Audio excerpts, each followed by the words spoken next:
Have you ever been told that you love too much? That your depth, your ability to feel everything, is actually your weakness? They say you're too emotional, too intense. But what if I told you that very intensity you've been criticized for, especially the emotional and physical energy you bring into intimacy, is actually your hidden power? It's not just strong connection. To a disordered person, it's a terrifying, revealing force. I see you. You've had moments, perhaps entire relationships, where you sensed that your partner couldn't quite handle what you were offering.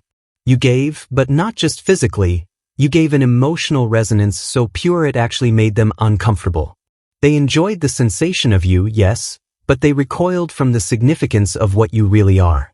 Today, we have to talk about that hidden dimension of your power.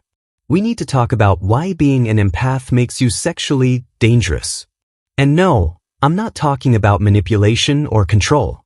We are talking about depth, the sheer, unadulterated psychological depth that most people are conditioned to avoid. The level of truth, energy, and unwavering emotional reality you bring into the bedroom is unprecedented. And to someone who lives behind a facade, it is lethal. Think about the way we are taught intimacy works in our culture. It's usually described as a physical act, a distraction, maybe an emotional hobby. It's safe, contained. But you don't understand that. You can't compartmentalize. For you, intimacy is a full-body, all-encompassing experience where souls collide and truth is revealed. And because you are an empath, your body doesn't just feel pleasure. It receives and transmits profound energy. You walk into the world and feel everything. You absorb the energy in a room, the unspoken words between friends, the hidden sadness of a stranger. That sensitivity doesn't just stop when you become intimate. In fact, it becomes supercharged. Your intuition and your energy amplify. It is a terrifying level of visibility that your partner experiences, and most people are simply not psychologically equipped to handle being seen that deeply. And they may have told you, cruelly, perhaps, that your passion was too demanding, your connection too much. They may have made you feel shame for the sheer volume of feeling you bring. I want to tell you right now, they were projecting their own inadequacy. Their comments about you being clingy or needing too much reassurance were actually translations of their own internal panic at how much you could perceive about them. But you took that shame inside you. You thought your empathy, that beautiful sensitivity, was a flaw. A defect that made you difficult to love. But my friend, I'm here to tell you that this intensity is exactly what makes you so potent. It is the very reason you have experienced such dramatic reactions in relationships, both good and bad. You bring truth into a space where people often use pleasure as a mask. So we have to go there. We have to peel back the layers of this narrative about empaths being weak. We're going to understand why your emotional clarity is so destabilizing to anyone living with an unhealed heart. The conversation you have always sensed but couldn't quite put into words starts today. Are you ready? This isn't just about understanding relationship dynamics. This is about reclaiming the sacred nature of your own emotional power. We are going to explore why a narcissistic partner will first be absolutely intoxicated by your intensity, only to later label it a defect, simply because they are fundamentally incapable of meeting you on that plane of reality. By the time we are done, I want you to understand that you aren't dangerous because you are chaotic. You are dangerous to their false identity because your empathy is a living, breathing truth detector, and your intimacy is the ultimate expression of that truth. It's time you understood your own worth. Okay, let's break this down. Why is your empathic depth a threat, especially during intimacy? Let's imagine what intimacy looks like for a narcissist. It's a game of mirrors. It's about performance. It's about validation. They use intimacy to feed on someone else's admiration, or to use another person's body as an escape from their own deep-seated self-loathing. It is transactional. The narcissist must keep a safe distance between their inner void and the person they are with. Their very survival depends on a fabricated self-image. For them, intimacy is not about connection. It's about control and maintaining the mask. It is an act of possession. So think about what happens when you, the empath, enter that equation with your profound capacity for deep emotional resonance. You arrive expecting what you offer, a fusion of souls, a shared energetic frequency. You are radiating raw, authentic, high-vibration energy. Your ability to connect on that level requires you to be fully present and vulnerable. This, in itself, is a psychological gauntlet. You are operating in a frequency they simply cannot access. They may want your energy, but they cannot receive your truth. For the empath, there is no separation between the body and the soul during intimacy. When you touch someone, you aren't just touching skin. You are connecting to their whole history, their trauma, their light. That deep sensitivity means you feel into them. You perceive what they try to suppress. During a physical act, you are literally bypassing their walls. This is the source of the danger. And in the beginning, during the love bombing phase, this feels like an addictive drug to the narcissist. Your intense focus, your unwavering attention, and your ability to almost intuitively know how to pleasure them are incredibly validating. They feel special. They feel worshipped. They get to bask in the powerful light you are shining on them, mistaking it for their own reflection. But there is a hidden mechanism in play. Your energy, your connection, doesn't just bring pleasure, it brings clarity. And to someone with a false self, clarity is terrifying. It is like being exposed under a spotlight. They sense that you are not just enjoying the moment, but that you can actually see what's truly happening, or rather, what isn't happening, deep inside them. Your empathic intuition is a form of emotional sonar. It sends out a signal of love and connection, but it also listens to the echo. It registers the gaps. It registers the lack of reciprocal feeling. It senses the internal emptiness. The narcissist doesn't just want to hide from you. They need to hide from themselves. You, by simply being present and deeply connected, are a constant reminder of everything they lack. And that's where the danger comes in. The narcissist cannot tolerate your depth because it forces them to confront their own shallow emotional repertoire. Your powerful, flowing ocean of feeling makes their little pond of superficiality look exactly like what it is, stagnant. You don't mean to do this. You're not trying to be judgmental. You are simply more. They start to resent you for the very connection they first sought. The thing they found intoxicating is now the thing they find suffocating. They see your passion and intensity as a threat to their perceived power. When they can't meet you in that deep, raw, authentic space, they must reassert control by devaluing you. The deeper you connect, the harder they must work to push you away and maintain the illusion. This is the psychological dance that is happening when an empath and a narcissist are intimate. It's not just a relationship, it's an emotional tug-of-war. You are pulling them toward vulnerability and connection, and they are frantically fighting to escape the terrifying intimacy that they are fundamentally incapable of experiencing or sustaining. And they will punish you for it. This tension can't last. The beautiful, intoxicating light show you put on for them, the one that validated their false self, is becoming a laser focus. They can't handle the honesty. And then, there's a turning point. It's subtle at first. A shift in the energy. A coldness that washes over the connection, especially in those quiet moments after intimacy when things should be most tender. You've had that moment, haven't you? You give your entire self and you expect to be held. And then it stops. They withdraw. Maybe they start looking at their phone, or they make an abrupt excuse to leave. You ask, "Is everything okay?" And they say something dismissive, like, "You're always so emotional," or, "You have too many needs." They punish you for the exact vulnerability they demanded. This is the moment when the narcissist flips the script. The very things that initially captivated them, your passion, your emotional depth, your deep capacity for feeling, are now weaponized against you. You are no longer perfect and amazing. You are now labeled dangerous. Your ability to feel is a flaw. They have to reframe your depth as emotional instability, something uncontrollable and erratic. This isn't a gradual decline. It's the strategic assault on your core identity. The declassification begins. They may start to insult your performance, your body, your desire. They might make snide comments, or simply stop initiating intimacy altogether. They will withhold affection like it's a rationed commodity. They are starving you to regain the power they felt was being eroded by your authenticity. The core issue is that your depth makes them look at their own reflections, and they hate what they see. So, they need to break the mirror. They need to shatter your perception of yourself. They are now actively trying to diminish that power, that powerful connection that scared them, and label it a mental health issue. They convince you that you are the one who is unstable. They may say, you just need too much attention, or, you are too demanding sexually. And you, in your empathic way, take that in. You think, maybe I am too much.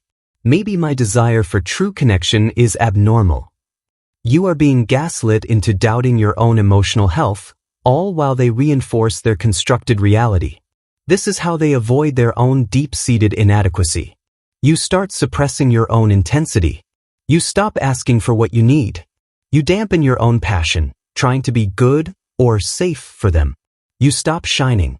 You become a shell of yourself, trying desperately to be acceptable to a person who is fundamentally terrified of what you really are. This is the psychological collapse, not of the narcissist, but of you. The shift from loving intensity to toxic declassification is profound. You went from feeling incredibly connected and seen, a shared spiritual experience, to feeling completely alone and invalidated. You were offering a sanctuary, and they treated it like an interrogation room. This emotional roller coaster is designed to keep you so preoccupied with proving your worth that you never look up and see the real dynamic. You must understand that they are terrified. Truly, deeply terrified. Your capacity for genuine love and soul-deep intimacy is like a powerful current that they know will sweep them away if they let go of their fabricated control. So they create an artificial storm to distract you, to disorient you, and to maintain their illusion of supremacy, even as they are secretly crumbling inside. This is the point where you either choose to continue being the target of their shame or you start to recognize the pattern for what it is. You have to realize that your intensity was never the problem. The problem was their profound psychological weakness. But they were never going to tell you that. They were always going to make sure you felt like the weak one. And now we have to talk about the reality of what happens when that tension can no longer be contained. The collapse. For the empath, this is often a physical and emotional devastation.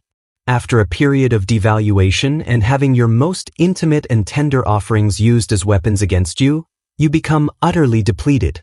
Your body and soul have absorbed so much of their toxicity. You are carrying their shame. Think about that. The shame of their own shallowness, their inability to connect, their inner void, all of that has been projected onto you. Your body registers it. Your intuition knows it. You are emotionally exhausted and perhaps even physically unwell.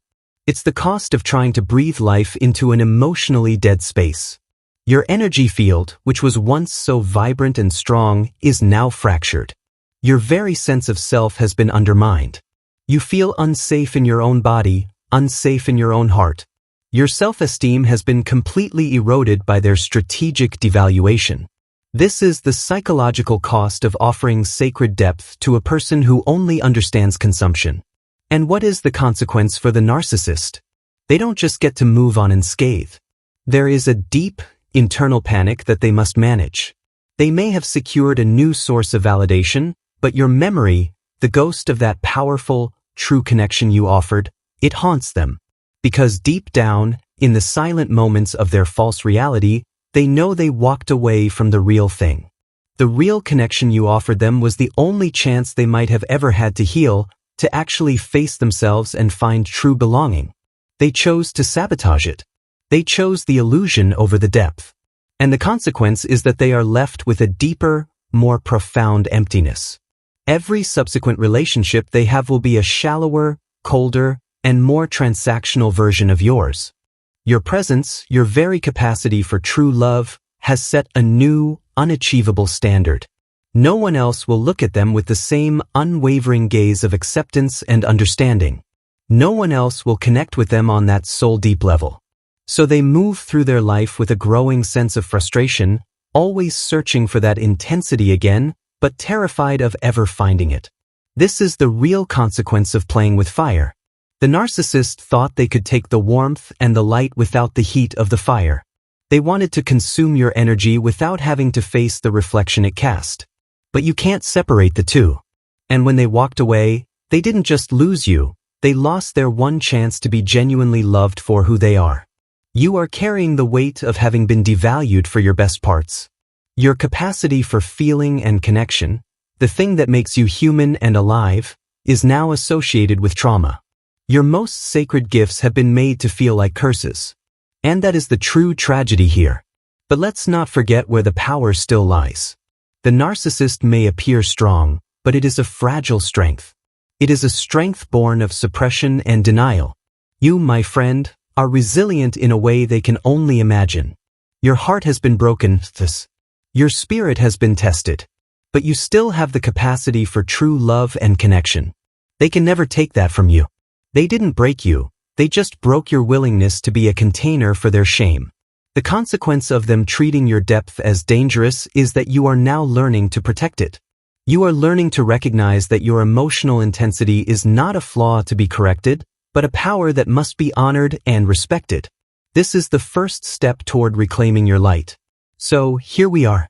You are standing in the aftermath of a relationship that tried to convince you that your best qualities were actually your fatal flaws. Your emotional depth, your empathy, your capacity for soul fusion during intimacy, they told you this made you sexually and emotionally dangerous. We can't let that be the final word. Because the final truth is this: you are dangerous. But not in the way they thought. You are dangerous to illusion. Your presence is like a beacon of reality in a world of fabrication. You are an uncomfortable mirror to anyone who refuses to look within. The depth of your emotional and sexual energy is a direct challenge to the superficial, transactional, performative life that disordered people lead. They couldn't handle the depth of your love because it demanded reciprocity, vulnerability, and authenticity, things they are profoundly incapable of giving. They had to make you the problem so they never had to face their problem. And that's what they will do every single time. They will try to crush the very light they can't possess. But that's not the final story for you. Your healing begins with this profound realization: you were never too much. You were just in the wrong room.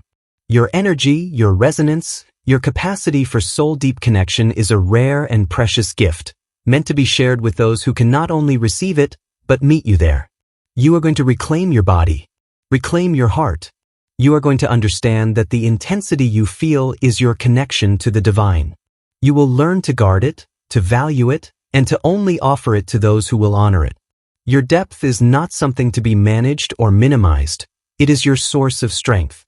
This is the moment you stop seeking their approval and start cultivating your own respect. You were devalued not for being less, but for having more than they could ever understand. Do you hear that? Your depth was the very thing they wanted but were terrified of possessing. Your love was an offer to a world they can only observe from the outside. Your experience was painful. God, I know it was painful. To have your most tender, rawest self used against you. But this experience, as brutal as it was, has given you secret knowledge. It has taught you the truth about your power. You have been initiated into the true understanding of your empathic nature. So don't dull your light. Don't turn down the volume on your soul. Shine, feel, connect. Continue to be the potent force you were born to be. But now, you carry a filter. You carry wisdom. You will never again offer your sacred sanctuary to a tourist. Your capacity for profound intimacy is your unique contribution to this world. It is the ability to see and love and connect at a level most people only dream of. It is not a burden, it is your crowning glory. Wear it with pride. The ultimate truth is, you were never dangerous to them. You were only dangerous to their illusions. Your depth is not your flaw, it is your fire, and you must never let them make you afraid to burn bright.